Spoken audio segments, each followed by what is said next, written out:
check it out. Here's the idea that we'll get started with. Imagine you went to a bar with your friend and you're eating some wings.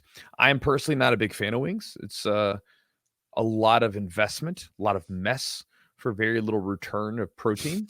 But nonetheless, let's say you're eating wings with your buddy. All right, so your buddy gets up, he bites into the wing, eats one bite, and sets it down in the finished pile. You know, that little pile of bones, right? But he sets it down. It's got all kinds of meat left on it. He grabs a new wing, bites into it, puts it down to the finished pile, and he keeps doing this. You would kind of start to look at him and go, "Hey, bro, like you need to finish those wings. You know, you're being awfully wasteful." And this is kind of the way that some people approach jiu-jitsu, right? They get good at like one technique out of a position.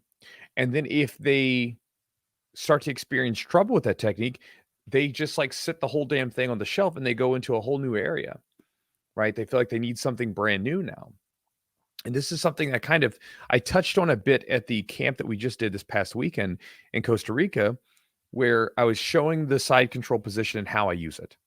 And I was showing like attacking the arms, the shoulders, wrists, the neck, both arms, so far side, near side arm, attacking everything that you can. Because when you do that, you know, and this is the way I look at it, you're getting all the meat off the bone. When you do that, the person doesn't know what you're going to do. They can't just defend one thing. And that's the issue that a lot of people have, is if they become too reliant on simply one technique, then they become predictable. But if your attacks are basically varied out and you have so many different things you can do, you know, again, you're still going to have your best weapons. But if you have those other options on the table, you can keep the person guessing and you have just options everywhere.